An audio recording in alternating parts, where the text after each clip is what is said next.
Madam నమస్తే అండి, మీ పేరు? కే రాంకోటమ్మ. ఏంటండి, ఎలా ఉంది అసలు కూటమి ప్రభుత్వం వచ్చి సంవత్సరం గడుస్తూ ఉన్న పరిస్థితి ఏంటి? అసలు ఎలా ఉంది పరిపాలన? కూటమి ప్రభుత్వం వచ్చిన కాడ నుంచి మాకు అందరికీ మంచిగా ఉంది. మంచిగా పనులు చేస్తున్నారు మా చంద్రబాబు నాయుడు గారు, లోకేష్ గారు మంచిగా పనులు చేస్తున్నారు. ఎక్కడ చూసినా కూడా ఆడవాళ్ళు కానీ మగవాళ్ళు కానీ ఎంతో సంతోషంగా ఉరుకులు పెడుతున్నారు మా కూటమి ప్రభుత్వం వచ్చిన తర్వాత. అది వరకంటే అసలు ఆయన ఏం చేసేవాడో ఎవరికి తెలిసేది కాదు, ఎంతమంది చనిపోయారో కూడా తెలిసేది కాదు.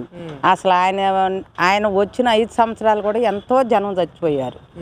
అలాంటి ఏమీ లేకుండా ఇప్పుడు మా కూటమి ప్రభుత్వం వచ్చిన తర్వాత ప్రశాంతంగా ఉంటున్నారు. చంద్రబాబు సుక్కల్లో చంద్రుడు మా చంద్రబాబు నాయుడు గారు, అంత మంచి మా చంద్రబాబు నాయుడు గారు పెట్టి భోజనాలు పెట్టించినాం మేము.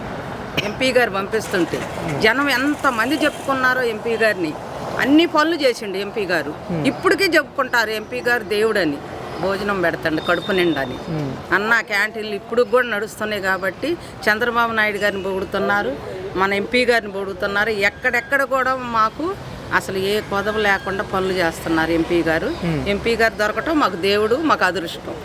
అది ఏంటండి, మళ్ళీ మరి జగన్మోహన్ రెడ్డి గారు ఏమో కూటమి పాలన చూసిన తర్వాత జగన్ మీద అంటే గత ప్రభుత్వం మీద, వైసీపీ ప్రభుత్వం మీద విపరీతమైన ప్రజాదరణ పెరిగింది.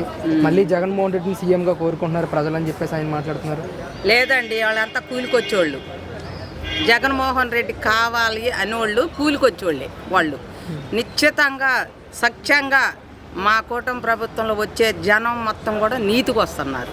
మా చంద్రబాబు నాయుడు కావాలా, లోకేష్ గారు కావాలా, మా ఎంపీ గారు కావాలని. అలాగే మా తిరుగూరు ప్రభుత్వంలో కూడా మా ఎమ్మెల్యే గారు కూడా సరే ఇదివరకు ఏదో చిన్న చిన్న ఇవి వచ్చినాయి పోయినాయండి. ఇప్పుడు మా ఎమ్మెల్యే గారు కూడా మంచి పనులు చేస్తున్నారు. తిరుగూరు ప్రభుత్వంలో మంచిగా ఇది చేస్తున్నారు, అందరినీ మంచిగా మాట్లాడుతున్నారు, మంచిగా చేస్తున్నారండి. మా ఎమ్మెల్యే గారు కూడా మంచి పనులు చేస్తున్నారు. అలాగే మా ఎంపీ గారు డబల్ చేస్తున్నారు. మా ఎంపీ గారికి మించినోడే లేడు ఎవడు. ఎన్నిసార్లు అయినా మా ఎంపీ గారే వస్తాడు. ఏంటి మరి కూటమి ప్రభుత్వం మీద విపరీతమైన ట్రోలింగ్ చేస్తూ ఉన్నారు. సూపర్ 6 స్కీములు ఈరోజు పోయాయి, సూపర్ 6 స్కాములు చేస్తూ ఉన్నారు అని చెప్పేసి పెద్ద ఎత్తున ప్రచారం చేస్తున్నారు. పెద్ద ఎత్తున వాడు చేసినంత మాత్రంలో ప్రజల్లో తెలుసండి. ఈటం కూడా 4,000 ఇస్తాడు.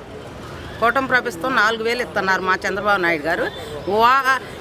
జగన్ గారు ఇచ్చినవి ఏంటండి, సంవత్సరానికి 250 పెంచిండు. ఆయన దిగబోయేసరికి 3,000 చేసిండు. మా చంద్రబాబు నాయుడు గారు ఒక్కసారే 1,000 రూపాయలు పెంచి 4,000 ఇచ్చిండు. 3 నెలలు కలిపి 7,000 ఇచ్చిండు మనిషికి. అది గొప్ప, ఇది గొప్ప చెప్పండి మీరు, ఏది గొప్ప? అసలు మా చంద్రబాబు నాయుడు గారికి మించిన వాళ్ళే లేరు. అసలు అన్ని సుప్రసిద్ధ పథకాలు మొత్తం కూడా మేము మహాశక్తి అప్పుడు ఆడవాళ్ళం మొత్తం తిరిగి కూడా ఇంటింటికి తిరిగి చెప్పినామండి. ఇంటింటికి తిరిగి చెప్పినాం, ఇదిగో ఈ పథకం వస్తుంది, ఈ పథకం వస్తుంది అని చెప్పినాం.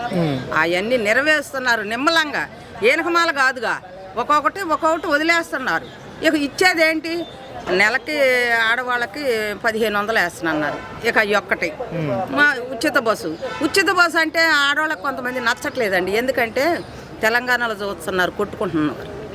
అది ఉచిత బస్సు అంటే అసలు నచ్చట్లేక కొంతమంది ఆడవాళ్ళకి వస్తుంది.